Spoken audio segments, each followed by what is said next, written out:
Because this House, but I'm not going to step down. And the last thing this country needs, frankly, is election.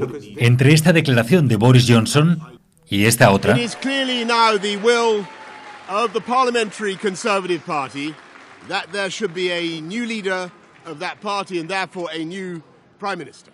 transcurrió un día. ¿Qué cambió en tan poco tiempo para que el primer ministro británico decidiera dejar su cargo? When she was arrested last year and Desde que el exalcalde de Londres se convirtió en primer ministro en 2019, I have accepted. ha acumulado numerosos tropiezos. A la larga, han terminado por forzar su dimisión. Estos son los más destacados. What's your message to the country, Mr. Johnson? Johnson fue desde la campaña del referéndum del Brexit uno de los grandes partidarios de la salida de la Unión Europea. Es decir, que en ese momento, 2016, Johnson claramente se convierte en ese referente de un Brexit duro. Finalmente, Johnson logró un acuerdo comercial con la Unión Europea, pero él mismo lo violó después con el apoyo a una ley que altera unilateralmente lo pactado sobre Irlanda del Norte y elimina además los controles aduaneros. Obviamente deteriora esa imagen del Reino Unido como un país que cumple las reglas internacionales que él mismo ha firmado.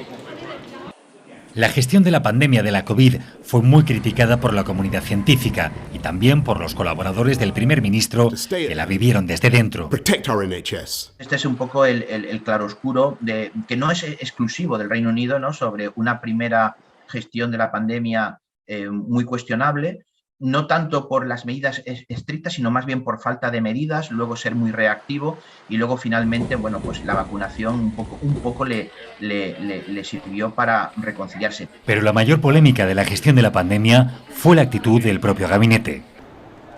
Una vez impuesto el confinamiento a todos los ciudadanos, Johnson se saltó sus propias normas para participar en fiestas que se organizaron en Downing Street.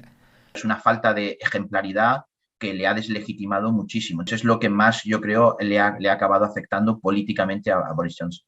Johnson fue multado por la policía, sigue siendo investigado por el Parlamento y a punto estuvo de ser derribado por los suyos en una moción de censura interna. Logró superarla, pero quedó muy tocado. Si tú asumes la responsabilidad de algo que la sociedad británica ha entendido como muy escandalosa, pero no dimites, eso se convierte en un importante baldón.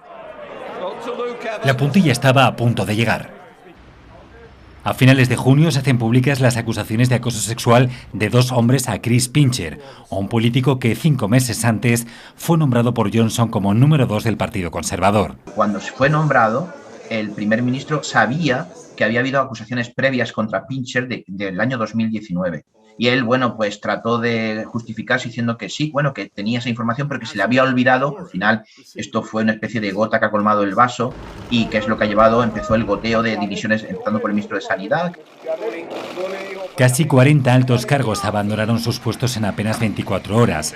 Johnson se negó a dimitir el miércoles en el Parlamento y ante su propio gabinete, pero al final no pudo resistir la presión de ver desmoronarse su gobierno. Cuando ha llegado a la conclusión de que no va a ser sostenible su mayoría en el Parlamento y porque puede controlar al grupo de la mayoría, que es el Partido Conservador, ha decidido tirar la toalla. The reason I have fought so hard in the last few days to continue to deliver that mandate in person was not just because I wanted to do so, but because I felt it was my job, my duty, my obligation to you to continue to do what we promised in 2019.